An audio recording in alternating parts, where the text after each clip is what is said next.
Une pierre tombe dans l'eau noire et des cercles parfaits apparaissent. Pas seulement des cercles, mais des prisons invisibles qui grandissent. Chaque cercle ressemble au mur d'une cellule sans porte. Et si ton âme était enfermée depuis ta naissance? Les textes interdits parlent d'un secret terrible caché depuis 2000 ans. Qui a vraiment créé ce monde et pourquoi nous garde-t-il prisonniers? Imagine une prison si parfaite que les prisonniers croient être libres. Les murs sont invisibles et le gardien se fait appeler Dieu. Cette histoire commence avec des manuscrits trouvés dans le désert égyptien. En 1945, des jarres cachées révèlent la vérité. Les textes de Nag Hammadi contiennent des évangiles que l'Église a détruits. Pourquoi ces écrits ont-ils été enterrés pendant presque 2 millénaires? Un berger trouve 13 livres anciens dans une grotte secrète. Ces livres parlent d'un faux Dieu qui contrôle notre monde. Les gnostiques l'appelaient le démiurge, un architecte cosmique menteur. Il prétend être le seul Dieu mais cache la vraie lumière. Regarde autour de toi et compte les souffrances dans ce monde.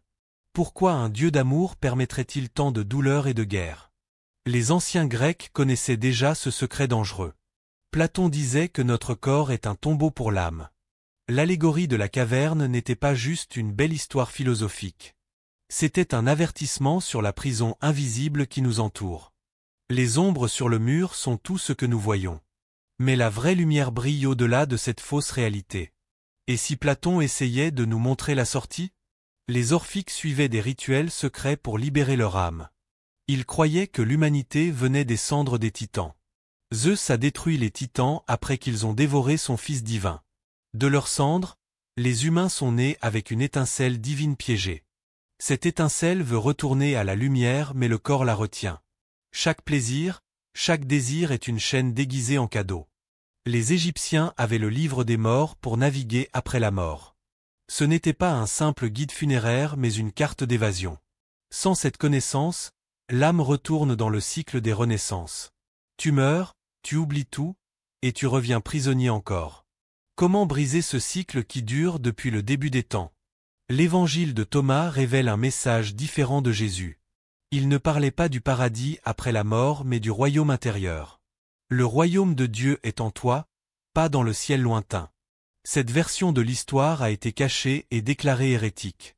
Pourquoi l'Église primitive a-t-elle détruit ces enseignements alternatifs? L'évangile de Philippe parle des archontes, des êtres qui nous contrôlent. Ces entités invisibles manipulent nos pensées et nos émotions quotidiennes. Ils se nourrissent de notre peur, notre colère et notre tristesse. Chaque moment de désespoir renforce leur emprise sur notre monde. Les Sumériens les appelaient les Anunnaki venus du ciel. Les Zoroastriens parlaient d'Ahriman, la force trompeuse qui nous enchaîne. Différents noms, mais toujours le même système de contrôle invisible. Et si toutes ces traditions anciennes pointaient vers la même vérité? Le jardin d'Éden n'était pas un paradis mais une cage dorée. Adam et Ève vivaient dans l'ignorance, interdits de connaître la vérité. Le serpent leur a offert la connaissance, pas la malédiction. Pour avoir voulu comprendre, ils ont été punis et chassés. Cette punition continue aujourd'hui dans chaque vie humaine. La tour de Babel montre encore la jalousie du faux Dieu. Les humains voulaient atteindre le divin par leurs propres moyens. Il les a dispersés et confondus pour les garder faibles et divisés. Chaque guerre, chaque conflit renforce les murs de notre prison. Mais qui est vraiment ce démiurge qui se fait passer pour Dieu? Les textes gnostiques l'appellent Yaldabaoth, l'enfant du chaos. Il est né de Sophia, la sagesse, dans une erreur cosmique. Ignorant qu'il existe un vrai Dieu au-dessus de lui. Il a créé ce monde matériel pour régner sans rival. Yaldabaoth a déclaré qu'il était le seul et unique Dieu. Mais sa création est imparfaite, pleine de souffrance et de mort. Il demande l'adoration car il se nourrit de notre soumission. Chaque prière dirigée vers lui renforce son pouvoir illusoire. Les cathares ont compris cette vérité et ont été brûlés vifs. Les bogomiles, les manichéens, tous éliminés pour avoir su. Pourquoi tant de violence contre ceux qui questionnaient l'autorité divine? L'Église primitive a réécrit l'histoire pour cacher ce secret. Constantin a choisi une version du christianisme qui servait l'Empire. Les évangiles gnostiques ont été déclarés dangereux et interdits. La bibliothèque d'Alexandrie brûlée contenait ces connaissances perdues. Chaque fois que l'humanité approche de la vérité, quelque chose arrive. Une guerre, Une peste, une inquisition pour tout effacer. Mais certains ont gardé le secret vivant dans l'ombre. Les Templiers ont trouvé quelque chose sous le temple de Jérusalem. Des documents qui remettaient en question toute l'histoire officielle. Ils sont devenus trop puissants et ont été détruits. Jacques de Molay a brûlé en gardant le secret jusqu'au bout. Que savait-il qui valait la peine de mourir en silence? Les alchimistes cherchaient plus que la transformation du plomb en or. Ils voulaient transformer l'âme humaine et la libérer de la matière. Le grand œuvre n'était pas chimique mais spirituel. Nicolas Flamel a-t-il vraiment trouvé la pierre philosophale? Ou a-t-il découvert comment échapper à la prison du corps? Les symboles alchimiques cachent des instructions pour l'évasion spirituelle. Le mercure, le soufre et le sel représentent l'âme, l'esprit et le corps. Unir les trois permet de transcender la réalité matérielle. Mais cette connaissance était réservée aux initiés courageux. Et si la science moderne confirmait ces anciennes croyances? La physique quantique montre que la matière est principalement vide. Les particules n'existent que quand on les observe directement. Notre perception crée littéralement la réalité autour de nous. Le cerveau filtre des millions d'informations chaque seconde. Nous ne voyons qu'une fraction minuscule de ce qui existe vraiment. Les neuroscientifiques découvrent que la conscience dépasse le cerveau. Des expériences de mort imminente révèlent des dimensions cachées. Les gens reviennent avec des souvenirs d'un autre monde lumineux. Ils parlent d'une prison qu'ils ont quittée temporairement. Pourquoi ces témoignages sont-ils si similaires à travers les cultures? L'eau apparaît dans chaque tradition comme symbole de passage. Le baptême, le Styx, le Nil sacré, tous parlent de transformation. L'eau lave l'illusion et révèle la vérité cachée dessous. Les anciens savaient que l'eau garde la mémoire des origines. Regarde comment l'eau forme toujours des cercles parfaits. Chaque cercle est une porte qui peut s'ouvrir ou se fermer. Le feu aussi joue un rôle crucial dans cette histoire. Prométhée a volé le feu des dieux pour libérer l'humanité. Il a été puni éternellement pour avoir donné ce pouvoir. Le feu représente la connaissance qui détruit les illusions. C'est pourquoi les hérétiques étaient brûlés sur des bûchers. Le feu qu'ils portaient en eux menaçait tout le système. Mais le feu intérieur ne peut jamais être vraiment éteint. Il brûle dans chaque question que tu poses sur ta vie. Les pierres aussi gardent des secrets anciens. Less megaliths, less pyramids, less temples de pierre. Tous construits pour marquer des points de passage spirituels. La pierre philosophale n'était pas une vraie pierre physique. C'était la clé pour transformer la prison en porte de sortie. Chaque cathédrale cache des symboles gnostiques dans ses murs. Les bâtisseurs savaient mais devaient cacher leur connaissance. Cherche les roses, les labyrinthes, les géométries sacrées. Ils pointent tous vers la même vérité interdite. Ton corps lui-même est construit comme une prison parfaite. La faim te force à chercher de la nourriture constamment. La fatigue t'oblige à dormir un tiers de ta vie. La douleur te rappelle sans cesse ta nature mortelle. Les hormones contrôlent tes émotions et tes décisions. L'ADN programme ton vieillissement et ta mort inévitable. Mais qui a écrit ce programme et dans quel but? Les scientifiques trouvent du code dans notre génome. Des séquences qui ressemblent à des messages cryptés. Certains pensent que nous sommes une expérience biologique. D'autres croient que nous sommes des batteries énergétiques. Et si les deux théories étaient vraies en même temps? Chaque émotion forte produit de l'énergie mesurable. La peur génère plus d'énergie que toute autre émotion. C'est pourquoi le monde est construit sur la peur constante. Peur de la mort, de la pauvreté, de la solitude. Cette peur nourrit quelque chose au-delà de notre perception. Les archontes se nourrissent de notre souffrance émotionnelle. Plus nous souffrons, plus ils deviennent puissants. C'est un système parasitaire parfait depuis des millénaires. Mais il y a toujours eu des gens qui ont résisté. Les mystiques, les saints, les sages de toutes les traditions. Ils ont trouvé des moyens de court-circuiter le système. La méditation coupe le flux d'énergie vers les parasites. Le jeûne affaiblit l'emprise du corps sur l'esprit. La prière silencieuse contourne les canaux de contrôle. Ces pratiques ne sont pas religieuses mais techniques. Elles sont des outils de résistance contre la prison. Pourquoi crois-tu qu'elles sont découragées ou ridiculisées aujourd'hui? Le système préfère que tu restes distrait et consommateur. Chaque écran est une nouvelle chaîne pour ton attention. Les réseaux sociaux créent une dépendance plus forte que les drogues. Tu donnes volontairement ton énergie et ton temps. Pendant ce temps, tu oublies de questionner ta réalité. C'est le plan parfait pour maintenir la prison. Invisible. Mais quelque chose est en train de changer maintenant. De plus en plus de gens commencent à voir les fissures. Les vieilles structures de contrôle perdent leur pouvoir. Les mensonges deviennent plus difficiles à maintenir. L'information circule trop vite pour être censurée complètement. C'est pourquoi ils créent de nouvelles formes de contrôle. L'intelligence artificielle pour surveiller chaque pensée. Les monnaies numériques pour contrôler chaque transaction. Les implants pour fusionner directement avec le système. Ils savent que le temps de leur règne touche à sa fin. Alors ils tentent désespérément de resserrer les chaînes. Mais plus ils serrent, plus les gens se réveillent. C'est un paradoxe qu'ils ne peuvent pas résoudre. La conscience humaine évolue malgré tous leurs efforts. Chaque génération pose des questions plus profondes. Les enfants naissent avec une sensibilité accrue.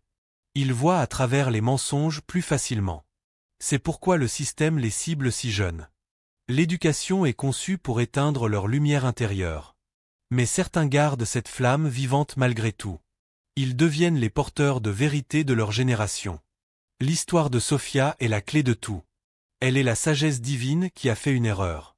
En voulant créer seule, elle a donné naissance au démiurge.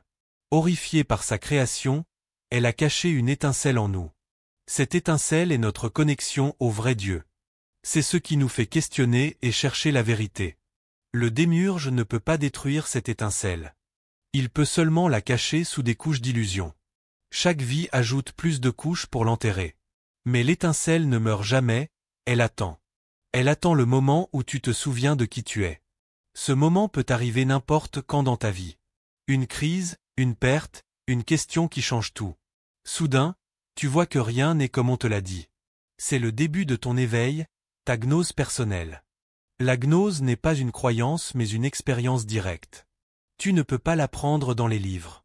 Elle vient quand tu touches la vérité au-delà des mots. C'est comme se réveiller d'un rêve très long et confus. Tu réalises que tu as toujours su mais tu avais oublié. Cette connaissance te libère instantanément des chaînes invisibles. Mais le système ne te laissera pas partir facilement. Il enverra des doutes, des peurs, des distractions. Ta famille et tes amis ne comprendront pas ton changement. Ils te diront que tu deviens fou ou dangereux.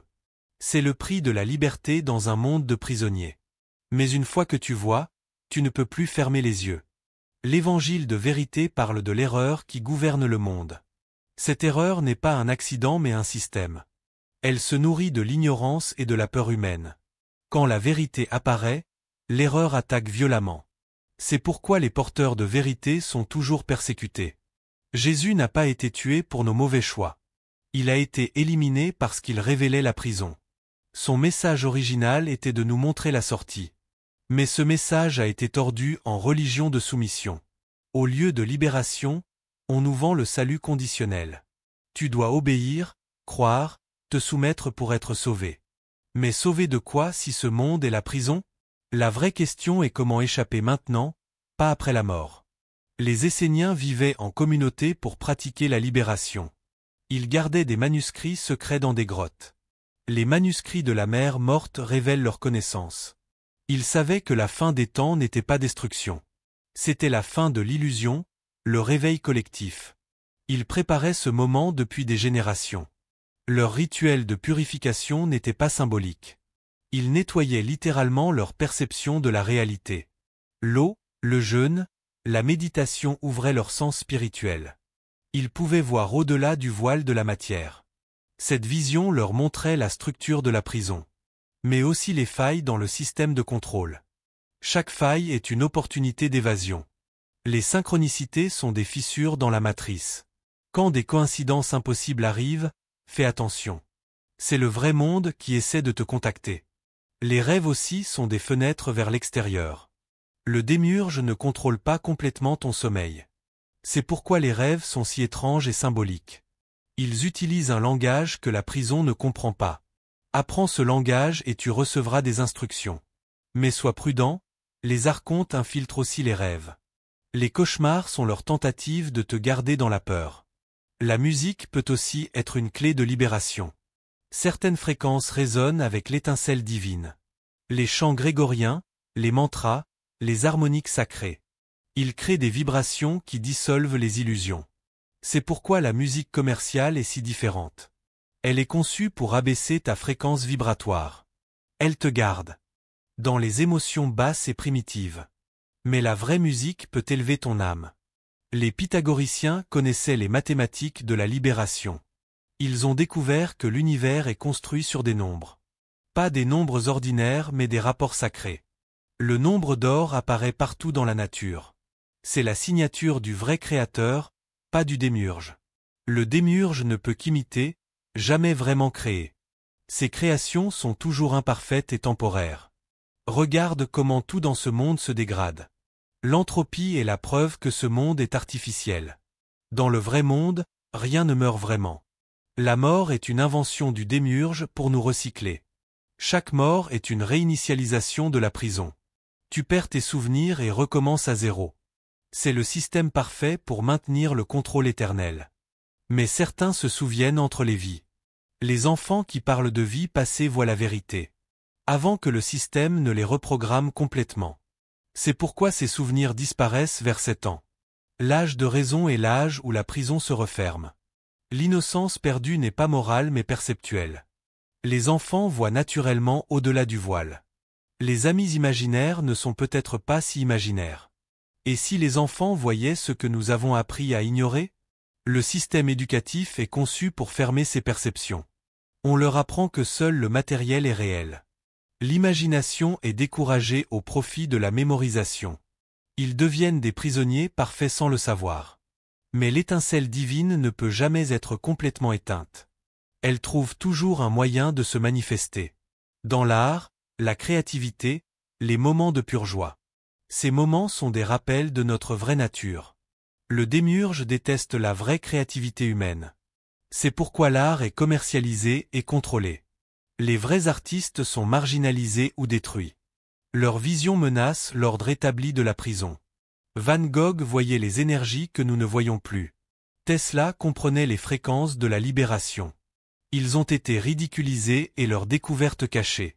Combien d'autres génies ont été réduits au silence? Les bibliothèques anciennes contenaient ces connaissances. Alexandrie, Constantinople, Bagdad, touts brûlés. Ce n'étaient pas des accidents mais des purges systématiques. Le savoir qui libère est l'ennemi du système. Aujourd'hui, l'information est noyée dans le bruit. Des millions de distractions pour une vérité cachée. C'est la nouvelle stratégie de contrôle de l'information. Tu peux chercher toute ta vie sans rien trouver. Sauf si tu sais exactement quoi chercher. Les symboles sont partout pour ceux qui savent voir. L'œil dans le triangle n'est pas celui de Dieu. C'est l'œil du démiurge qui surveille sa prison. La pyramide représente la hiérarchie de contrôle. Nous sommes à la base, écrasés par le poids. Les archontes sont les niveaux intermédiaires. Le démiurge est au sommet, isolé et paranoïaque. Il sait que son règne est illégitime et temporaire. C'est pourquoi il a si peur de notre éveil. Un seul humain éveillé peut en réveiller des milliers. C'est un effet domino qu'il ne peut pas arrêter. Les prophéties parlent toutes du même événement. Pas la fin du monde mais la fin de l'illusion. L'Apocalypse signifie révélation, pas destruction. C'est le moment où le voile sera définitivement levé. Nous approchons de ce moment maintenant. Les signes sont partout pour ceux qui regardent. Les structures anciennes s'effondrent rapidement. Les gens questionnent tout ce qu'on leur a enseigné. La confiance dans les institutions disparaît. C'est le début de la fin pour le démiurge. Mais il ne partira pas sans se battre. Les derniers jours de son règne seront chaotiques. Il tentera de créer une prison encore plus forte. Un monde numérique où l'évasion sera impossible. C'est pourquoi le réveil doit arriver maintenant. Avant que les dernières portes ne se ferment. Chaque personne qui se réveille affaiblit le système. Chaque question posée crée une fissure dans les murs. Ensemble, nous pouvons briser cette prison millénaire. Mais cela demande du courage et de la détermination. Le confort de l'ignorance est tentant. La pilule bleue est toujours plus facile à avaler. Mais une fois que tu sais, tu ne peux plus oublier. La vérité te hantera jusqu'à ce que tu agisses. L'action commence par rejeter les mensonges. Arrête de nourrir le système avec ta peur. Refuse de participer au rituel de soumission. Questionne chaque autorité qui demande ton obéissance. Cherche la vérité même si elle est inconfortable. Connecte-toi avec d'autres qui voient la prison. Ensemble, vous êtes plus fort que seul. Partagez vos connaissances mais soyez prudents. Le système punit ceux qui réveillent les autres. Mais le jeu en vaut la chandelle. Chaque âme libérée est une victoire contre le démiurge. L'eau continue de faire ses cercles dans les temps. Mais maintenant tu vois qu'ils ne sont pas des prisons. Ce sont des ondes qui se propagent vers l'extérieur. Chaque onde touche et transforme ce qu'elle rencontre. Tu es cette pierre jetée dans l'eau dormante. Ton éveil crée des ondes qui réveillent les autres. Le feu intérieur que tu portes ne peut pas s'éteindre. Il grandira jusqu'à consumer les murs de ta cellule. Les pierres de la prison deviendront des marches vers la liberté. Chaque obstacle était en fait une leçon déguisée. Le démiurge t'a donné sans le savoir les outils de ta libération. La souffrance t'a appris à chercher autre chose. Le mensonge t'a appris à reconnaître la vérité. La prison t'a appris la valeur de la liberté. Maintenant tu as tout ce qu'il faut pour t'échapper. La gnose n'est pas dans le futur mais maintenant. La porte de sortie a toujours été ouverte. Tu devais juste apprendre à la voir. Elle est là où tu ne pensais jamais regarder. À l'intérieur de toi, dans l'étincelle divine. Cette étincelle est ta connexion au vrai monde. Nourris-la avec la vérité et elle grandira. Elle deviendra un feu qui éclairera ton chemin. D'autres verront ta lumière et se souviendront de la leur. C'est ainsi que la prison sera finalement détruite. Non par la violence mais par l'éveil collectif. Quand assez d'âmes verront la vérité, l'illusion s'effondrera. Le démiurge perdra son pouvoir sur nous. Les archontes retourneront dans le néant. Et nous nous souviendrons enfin de qui nous sommes vraiment. Des êtres de pure lumière temporairement perdus dans l'ombre. Cette histoire touche à sa fin mais ton voyage commence. La question n'est plus si la prison existe. La question est que vas-tu faire maintenant que tu sais? Vas-tu retourner dormir dans ta cellule confortable? Ou vas-tu chercher la porte et aider les autres à la trouver? Le choix t'appartient et personne ne peut le faire pour toi. Mais souviens-toi que chaque moment compte. Chaque jour passé dans l'ignorance volontaire est un jour perdu. L'étincelle divine en toi attend ta décision. Elle a attendu pendant des vies entières. Ne la fais pas attendre une vie de plus. Le temps de l'éveil est maintenant ou jamais. Les derniers cercles dans l'eau s'estompent lentement. Mais leur message reste gravé dans ta conscience. Tu n'es pas un prisonnier par nature mais par ignorance. La connaissance est la clé et tu la possèdes maintenant. Utilise-la sagement et libère-toi de cette illusion millénaire. Le monde attend que tu te souviennes de ta vraie nature. Car quand tu te libères, tu libères aussi les autres. C'est le secret que le démiurge ne voulait jamais que tu découvres. Maintenant que tu le sais, que vas-tu en faire? L'histoire continue mais c'est toi qui l'écris maintenant. Chaque choix est une ligne dans le livre de ta libération. Écris une histoire qui vaut la peine d'être vécue. Une histoire où la prison devient un lointain souvenir. Où l'étincelle divine devient un soleil brillant. C'est possible si tu choisis de le croire et d'agir. Le pouvoir a toujours été en toi, attendant d'être utilisé. Maintenant tu le sais et c'est tout ce qui compte. La vérité est simple mais ses implications sont infinies. Tu es libre dès que tu décides de l'être vraiment. Aucune prison ne peut retenir une âme éveillée. C'est la leçon finale de cette ancienne histoire. Une histoire qui se répète jusqu'à ce que nous la comprenions. Aujourd'hui, peut-être, nous sommes prêts à comprendre. Peut-être que ton éveil est le début de quelque chose de plus grand. Une réaction en chaîne qui libérera l'humanité entière. Ou peut-être es-tu seul dans cette quête pour l'instant. Dans tous les cas, le voyage en vaut la peine. Car même une seule âme libre change tout l'univers. C'est le paradoxe que le démiurge ne peut pas résoudre. Comment emprisonner ce qui est par nature infini et libre? La réponse est simple mais terrible dans ses implications.